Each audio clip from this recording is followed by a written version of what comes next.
इस फिल्म की कहानी तीन दोस्तों की है जो कि अपने अपने बॉस के बर्ताव से काफी तंग आ चुके थे और उनका दिमाग हिला हुआ था। वो तीनों अपने अपने बॉसेस से छुटकारा पाने के लिए उनके मर्डर का प्लान बनाते हैं, पर क्या वो तीनों अपने प्लान में कामयाब हो पाते हैं या नहीं, आइए जानते हैं। इस फिल्म का नाम है हॉरिबल बॉसेस।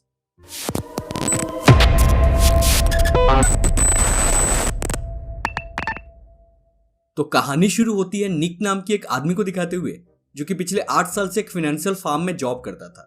उसका बॉस हरकेन उससे रोज 16-16 घंटा काम करवाता था, सुबह 6 से रात के 10 बजे तक। एक दिन निक को ऑफिस आने में सिर्फ 2 मिनट की देरी हो जाती है, जिसके लिए हरकेन उसका खड़ा खड़ा ही ले लेता है। निक चुपचाप हरकेन की बातें सुन लेता है क्योंकि हरकेन ने उसे वादा किया था कि अगर तुम ऐसे ही मेहनत करते रहे तो तुम्हें इस कंपनी का वाइस प्रेसिडेंट बना दिया जाएगा। दूसरी तरफ हम डेल को देखते हैं। डेल एक डेंटल क्लिनिक में असिस्टेंट का जॉब करता था। वहां उसकी बॉस जूलिया हर वक्त उसे सेक्सुअली हैरेस और सेड्यूस करती रहती थी। डेल अपनी होने वाली बीवी स्टेसी के साथ एंगेजमेंट कर चुका था और वो उसे धोखा देना नहीं चाहता था, पर दिन प्रतिदिन जूलिया की हवस बढ़ती ही जा रही थी, जिस वजह से डेल काफी परेशान हो गया था। अगले सीन में हम कर्ट को देखते हैं। कर्ट की लाइफ बिल्कुल सेट थी और वो एक केमिकल कंपनी में अकाउंटेंट का जॉब करता था। वहां पर वो अपने बॉस जैक के साथ बहुत खुश था। एक तरफ से कर्ट उस केमिकल कंपनी का सेकेंड इन कमांड था और जैक ने उसे वादा किया था कि जब वो रिटायर होगा तब कंपनी की चाबी वो कर्ट को सौंप देगा। तीनों दोस्त में से अकेला कर्ट ही था जो अपने जॉब से प्यार करता था। सब कुछ ठीक ठाक चल रहा था, पर एक दिन अचानक हार्ट अटैक की वजह से जैक की मौत हो जाती है और उसके मरने के बाद उसके बेटे बॉबी को कंपनी की कुर्सी विरासत में मिल जाती है। कर्ट को इस बात का दुख नहीं था कि उसे कंपनी की कुर्सी नहीं मिली, बल्कि वो बॉबी के बर्ताव से खुश नहीं था। दरअसल बॉबी एक नशेड़ी था और हर वक्त ऑफिस के बाथरूम में जाकर ग्लूकोन डी का पाउडर सूंघता रहता था। साथ ही साथ बॉबी के बिहेवियर से उस कंपनी के सारे एम्प्लॉइज भी बहुत परेशान थे। एक शाम तीनों दोस्त एक बार में मिलते हैं और अपने अपने बॉस के बारे में एक दूसरे को बताते हैं। डेल कहता है कि तुम दोनों के बॉस तो फिर भी ठीक है, मेरी वाली तो मुझे हर वक्त सेड्यूस करती रहती है। तो इस पर कर्ट कहता है कि तुम उसे ओयो में ले जाकर चरम सुख क्यों नहीं दे देते? अगर मैं तुम्हारी जगह होता तो कब का उसका काम निपटा चुका होता। डेल कहता है कि मैं स्टेसी से बहुत प्यार करता हूँ और उसे धोखा देना नहीं चाहता। तो फिर निक कहता है कि तुम जॉब छोड़ दो। इस पर डेल कहता है कि मैं जॉब भी नहीं छोड़ सकता हूँ क्योंकि मेरा नाम सेक्स ऑफेंडर्स की लिस्ट में है और उसी वजह से मुझे कोई भी जॉब पर नहीं रखेगा। दरअसल एक बार डेल ने काफी ड्रिंक कर लिया था और नशे में आकर एक बच्चे पर सुसु कर दिया था और उसे पुलिस पकड़कर सेक्स ऑफेंडर्स की लिस्ट में डाल दी। डेल की बातें सुनकर सभी उसके ऊपर हंसने लगते हैं और ये मीटिंग यहीं पर खत्म हो जाती है। अगले दिन निक के बॉस ने ऑफिस की एक मीटिंग रखी होती है।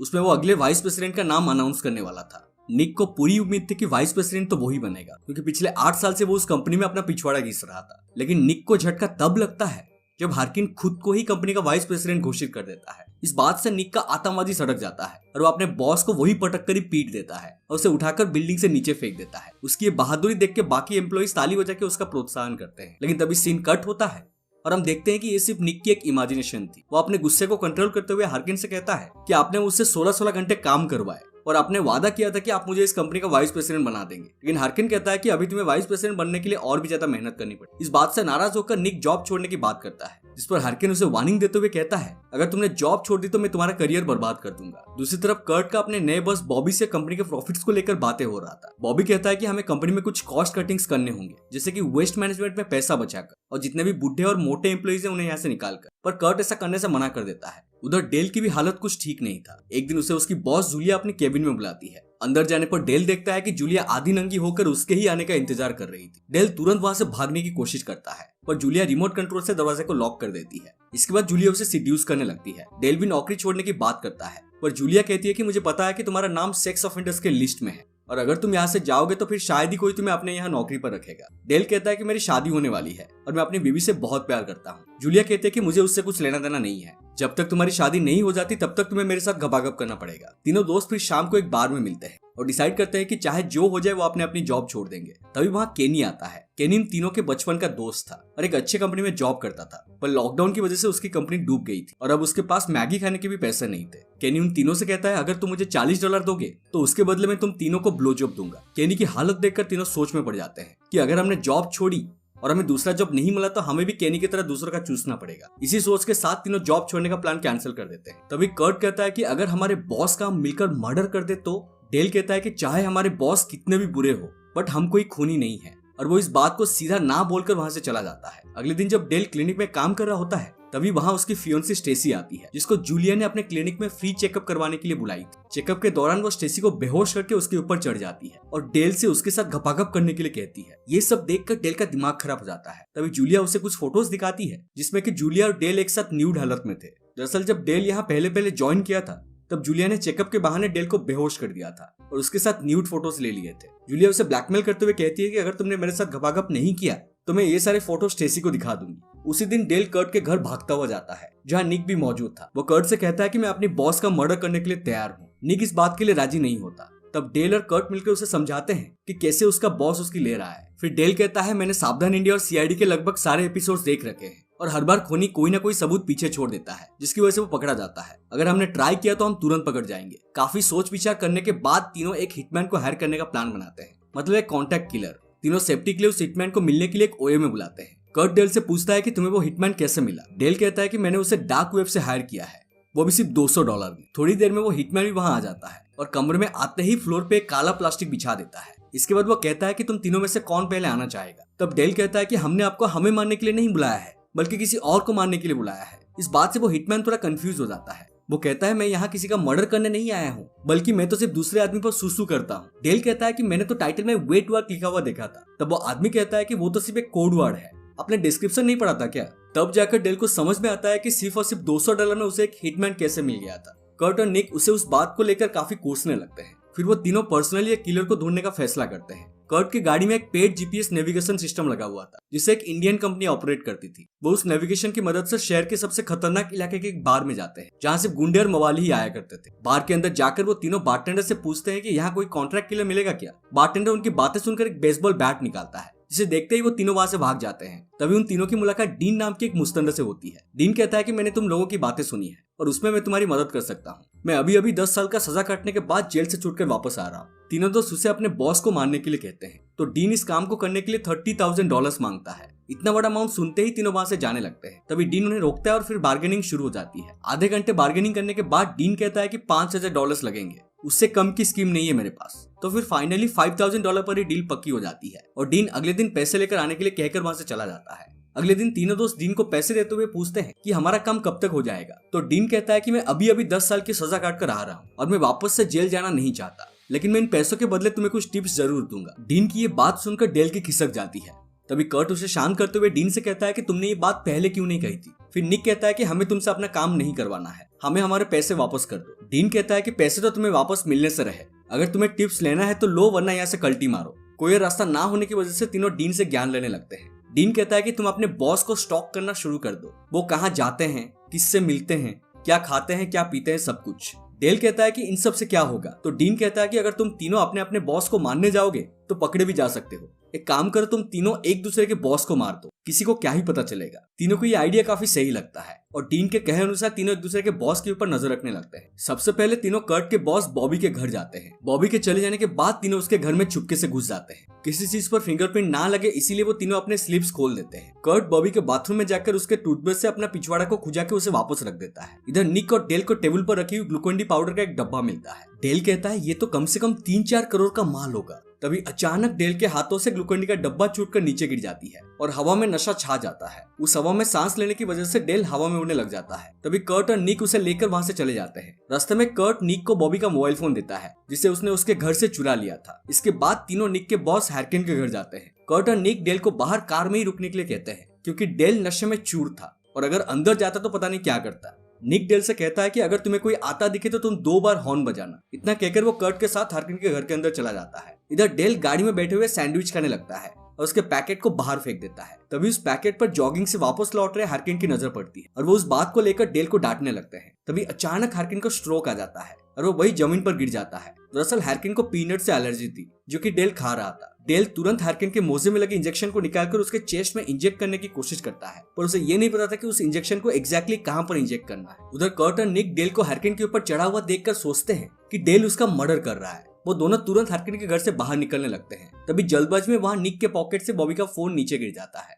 इधर हार्किन को भी होश आ चुका था। तभी उसकी बीवी वहां आ जाती है और डेल को हार्किन की जान बचाने के लिए उसे हक कर लेती है। हार्किन अपनी बीवी से पूछता है क्या तुम इसे जानती हो, ये यहाँ तुमसे ही मिलने आया है ना। दरअसल हार्किन को अपनी बीवी पर शक था कि उसने ही डेल के साथ गपागप करने के लिए उसे यहाँ बुलाया होगा और डेल कहता है कि मैं आप दोनों से पहली बार मिल रहा हूँ और आप दोनों को जानता भी नहीं हूँ। इसके बाद डेल वहां से गाड़ी लेकर निकल जाता है और रास्ते में निक और कर्ट को पिकअप कर लेता है। निक डेल से कहता है कि हम दोनों चुपचाप मर्डर करने का प्लान बना रहे थे और तुम हार्किन को खुले आम रास्ते में उसके घर के सामने मारने लगे हुए थे। तब डेल कहता है कि मुझे नहीं पता था कि वो तुम्हारा बॉस हार्किन है और मैं उसे मार नहीं रहा था बल्कि उसका जान बचा रहा था, उसे पीनट से एलर्जी है। फिर निक और कर्ट मिलकर एक प्लान बनाते हैं। निक कहता है कि हम बॉबी के कोकेन में चूहे मारने वाली दवाई मिला देंगे और हैरकिन के शैम्पू में पीनट्स मिक्स कर देंगे, जिससे कि सांप भी मर जाएगा और लाठी भी नहीं टूटेगी। तीनों फिर डिसाइड करते हैं कि निक बॉबी के कोकेन में चूहे मारने की दवाई मिलाने जाएगा और डेल हैरकिन के शैम्पू में पीनट्स मिलाने जाएगा और कर्ट जूलिया के बारे में इंफॉर्मेशन इकट्ठा करने जाएगा। अपने अपने प्लान के अनुसार तीनों एक दूसरे के बॉस के घर के बाहर अपने अपनी गाड़ी में पहुंच जाते हैं। इधर हैरकिन को अपने बेडरूम से बॉबी का मोबाइल फोन मिल जाता है, जिसे देखते ही उसे लगता है कि उसकी गैर मौजूदगी में बॉबी उसकी बीवी के साथ रंगरलियां मना रहा है।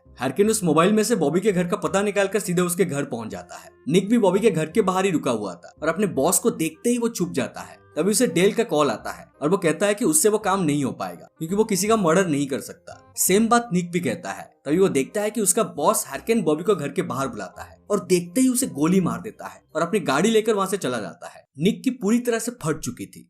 वो तुरंत डेल और कर्ट को एक बार में मिलने के लिए कहकर क्राइम सीन से फरार हो जाता है और निक इतना घबराया हुआ था कि जल्दबाजी में वो सिग्नल तोड़ देता है और उसकी फोटो पुलिस अथॉरिटीज के पास पहुंच जाती है। बार में तीनों दोस्त मिलते हैं। निक डेल और कर्ट को हैरकिन के कांड के बारे में बताता है। अब तीनों की फटके 56 हो चुकी थी। फिर निक कर्ट से जूलिया के बारे में पूछता है। कर्ट कहता है कि मैंने उसे समझा दिया है, अब वो डेल को परेशान नहीं करेगी। डेल और निक समझ जाते हैं कि कर्ट जूलिया के साथ गपागप करके आ रहा है। इस पर कर्ट कहता है कि इसमें मेरी कोई गलती नहीं है, जूलिया सामने से मुझे इनवाइट कर रही थी और अगर मेरी जगह कोई और होता तो वो भी यही करता। अब वापस तीनों हैरकिन के केस पर आते हैं, जहाँ कर्ट एक आइडिया देता है कि वो पुलिस को एक एनोनिमस टिप देगा कि बॉबी का खून हैरकिन ने किया है। फिर बॉबी के कत्ल के जुर्म में हैरकिन को जेल में ठूस दिया जाएगा और जूलिया को मैं संभाल लूंगा। निक और डेल को कर्ट का आइडिया पसंद आता है। तीनों एक पीसीओ में जाकर पुलिस को कॉल करने ही वाले होते हैं कि तभी पुलिस अपना सायरन बजाते हुए वहां आ जाती है और निक डेल कर्ट को सिग्नल तोड़ने के जुर्म में अपने साथ पुलिस स्टेशन ले जाती है। पुलिस स्टेशन में कुछ डिटेक्टिव्स तीनों से सवाल जवाब करते हैं। वो कहते हैं कि निक की गाड़ी क्राइम सीन से फरार होते हुए पाई गई है और इसी वजह से उन्हें पूछताछ करने के लिए यहाँ लाया गया है। लेकिन डेल भी सीआईडी देख देख के लॉ एंड ऑर्डर के बारे में एक्सपर्ट हो गया था। वो कहता है कि हमें इस बारे में कुछ भी नहीं पता और आपके पास कोई ठोस सबूत भी नहीं है। हमें देरी हो रही है इसलिए हम यहाँ से जा रहे हैं। सबूत और अरेस्ट वारंट ना होने की वजह से तीनों वहां से निकल जाते हैं। पर जाते आते वो डिटेक्टिव कहता है कि अभी सबूत ना होने की वजह से मैं तुम्हें जाने दे रहा हूँ, पर हमारी फॉरेंसिक टीम जल्दी बॉबी के घर में सबूत ढूंढ लेंगे। डिटेक्टिव की बात सुनकर कर्ट की फट जाती है क्योंकि उसने बॉबी के टूथब्रश को अपने पिछवाड़े में डालकर खुजाया था और उसे डर था कि फॉरेंसिक वालों ने उसके फिंगरप्रिंट को मैच करके देखा तो वो पकड़ा जाएगा। डेल और निक कर्ट को उसकी बेवकूफी के लिए काफी डांटने लगते हैं। फिर तीनों डीन के पास मदद के लिए जाते हैं। डीन कहता है कि अगर तुम तीनों को बचना है तो तुम्हें हैरकिन से कबूल करवाना होगा कि बॉबी का खून उसने ही किया है और जब वो कबूल कर रहा होगा तभी वो उसकी रिकॉर्डिंग कर ले। कर्ट डीन से पूछता है कि तुम भी मर्डर केस में ऐसे ही पकड़े गए थे क्या? तब डीन उसे बताता है कि उसने अपने लाइफ में आज तक किसी का मर्डर नहीं किया, बल्कि उसे फिल्म पायरेसी के चक्कर में जेल जाना पड़ा क्योंकि वो सिनेमा हॉल में भाई की फिल्म को अपने कैमरा से रिकॉर्ड करके बाजार में 10 रुपए में बेचा करता था। तब जाकर तीनों को पता चलता है कि डीन ने उनका कितना बड़ा काटा है, पर तीनों को डीन का आइडिया सही लगता है। इसके बाद कर्ट अपने शर्ट के अंदर फोन में रिकॉर्डर ऑन करके निक और डेल के साथ हैरकिन के घर पहुंच जाता है, जहां उसकी बीबी और बाकी सब हैरकिन को उसके बर्थडे पर सरप्राइज देने के लिए आए हुए थे। हैरकिन की खूबसूरत बीबी को देखते ही कर्ट की ठड़क जाग जाती है और तभी हैरकिन भी वहां आ जाता है। हैरकिन को सरप्राइजेस अच्छे नहीं लगते थे और वो फ्रेश होने का बहाना बनाकर अपने कमरे में चला जाता है। तभी निक, डेल और कर्ट भी हैरकिन के पीछे पीछे उसके कमरे में चले जाते हैं। निक हैरकिन को बताता है कि उसने उसे बॉबी का मर्डर करते हुए अपनी आंखों से देखा है, जिस पर हैरकिन कहता है कि उससे क्या होगा, तुम्हें जो करना है करो, मैं तुमसे नहीं डरता। हैरकिन ने कन्फेस कर लिया कि उसने ही बॉबी का मर्डर करा था और इस बात से निक और डेल खुशी से उछलने लगते हैं। तभी वो दोनों नोटिस करते हैं कि कर्ट तो वहाँ है ही नहीं और रिकॉर्डिंग का काम कर्ट का ही था। थोड़ी देर ढूंढने के बाद निक की नजर कर्ट पर पड़ती है, जो कि बाथरूम से अपने पैंट को ठीक करता हुआ निकलता है और उसके पीछे पीछे हैरकिन की बीवी भी बाथरूम से बाहर निकलती है। इसे देखते ही निक समझ जाता है कि कर्ट ने क्या गुल खिलाया है। तीनों वहां से निकल जाते हैं और कर्ट के घर जाने का डिसाइड करते हैं। घर पहुंचने पर कर्ट देखता है कि उसके घर के बाहर पुलिस की बारात आई हुई है। दरअसल पुलिस को बॉबी के घर से कर्ट के फिंगरप्रिंट्स मिल गए थे और वो वहां कर्ट को अरेस्ट करने के लिए आए हुए थे।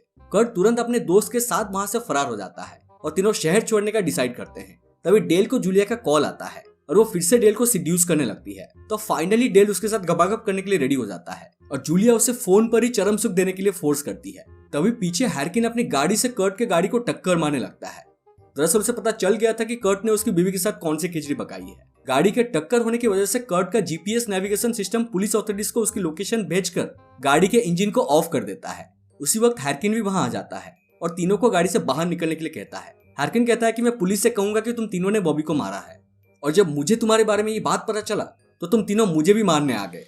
डेल पूछता है कि तुम्हारी बातों पर पुलिस कैसे भरोसा करेगी, तो हैरकिन कहता है कि ऐसे, और वो अपने पिस्तौल से अपने पैरों पर गोली मार देता है और पिस्तौल डेल की तरफ फेंक देता है। उसी वक्त पुलिस भी वहां आ जाती है और डेल के हाथों में पिस्तौल देखकर तीनों को अरेस्ट कर लेती है। तभी कर्ट पुलिस ऑफिसर से कहता है कि मेरे पास हरकिन की रिकॉर्डिंग है जिसमें उसने कन्फेस किया है कि बॉबी का मर्डर उसने ही करा था, पर गाड़ी के टक्कर के दौरान कर्ट के डिवाइस ने काम करना बंद कर दिया था और उसमें वो कन्फेशन रिकॉर्ड नहीं हो पाई थी। पुलिस उन तीनों को ले जा रही थी कि तभी अचानक कर्ट की गाड़ी का जीपीएस नेविगेशन सिस्टम ऑन हो जाता है जिसमें हरकिन की हर बात रिकॉर्ड हो गई थी कि कैसे उसने उन तीनों को फंसाने के लिए खुद के पैरों में ही गोली मारी थी। दरअसल उस जीपीएस नेविगेशन सिस्टम की पॉलिसी थी कि सबकी बातों को रिकॉर्ड करने का। रिकॉर्डिंग के सामने आते ही पुलिस हरकिन को अरेस्ट कर लेती है और तीनों को छोड़ देती है। यहाँ सीन कट होती है और हम अगले सीन में निक को देखते हैं जिसका फाइनली प्रमोशन हो चुका था और अब वो अपनी कंपनी का वाइस प्रेसिडेंट बन चुका था।